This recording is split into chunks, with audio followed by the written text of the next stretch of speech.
Hey, this is Blade, co-founder and graphic designer at Tamriel Foundry. And this is Atropos, creator and developer of Tamriel Foundry. And we're here today to talk to you about some of the misconceptions surrounding the Elder Scrolls Online and debunk any false information you may have heard. Let's start by talking about the game's developers. Bethesda, the game studio responsible for Skyrim, is not the studio developing the Elder Scrolls Online.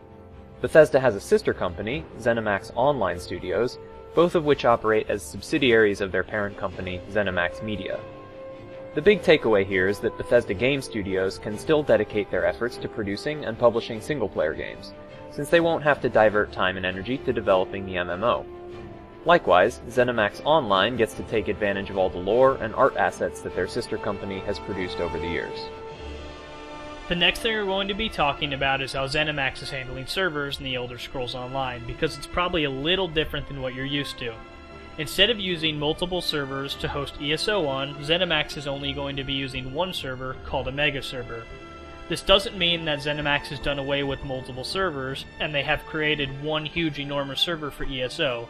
Instead, they have found a way to network all of the different servers together and only separate players through phasing. This means that when you're in-game, you don't have to re-roll a new character or switch servers to go play with your friends. All you have to do is switch world phases. So you're probably wondering how you're going to find your friends in this enormous server, but it's actually not going to be that complicated. ZeniMax has programmed the mega server to act intelligently, and it follows a priority system when determining where to place you in the game world.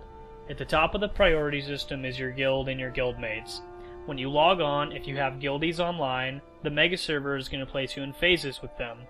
If you're not in a guild, or you don't have guildies online, the next priority are people on your friends list. If you don't have friends or guildies online, the mega server will then place you in phases with people that you share similar interests with. The way the mega server knows if you share similar interests with people is a survey that you fill out after character creation. After you create a character, you have the option of filling out a survey that lets the mega server know what type of player you are, like if you're into PvP, RP, grouping, or soloing, and the mega server will place you with people who are gamers just like you. By this point, you've all probably heard that combat in ESO draws direct inspiration from the action-driven, real-time combat system featured in Skyrim. There are some key differences that have not been as widely explained.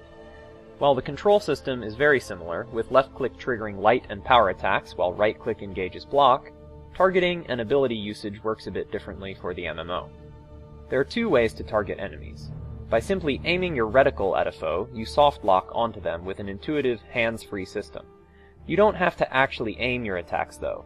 Spells and abilities are automatically directed at your target.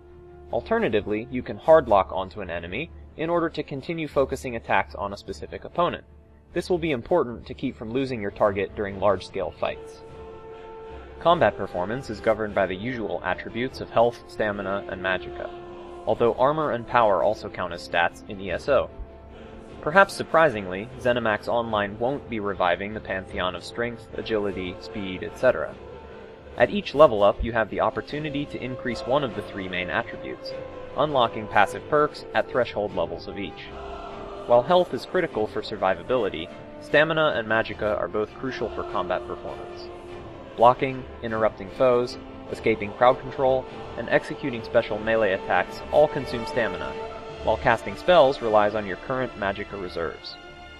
Active combat abilities have no cooldown timer, so players are forced to manage these combat resources carefully, go for broke at the beginning of a fight, and risk leaving yourself incapable of reacting in an extended skirmish. The Elder Scrolls Online is a three-faction game composed of the Ebonheart Pact, the Aldmeri Dominion, and the Daggerfall Covenant. Each faction has specific provinces that are designated for their faction. Factions cannot venture into enemy faction territory, which means that someone playing an Ebonheart Pact character can't go into Daggerfall Covenant provinces. Provinces are going to be their appropriate size, which means Skyrim in the single-player game is going to be the same size as Skyrim in the Elder Scrolls Online. However, not all areas of each province are going to be available at launch. ZeniMax has already stated that they're saving specific areas in each province for future content releases. Elder Scrolls Online has a hotbar, which allows you to slot 2 weapon attacks, 5 class skills, and an ultimate ability.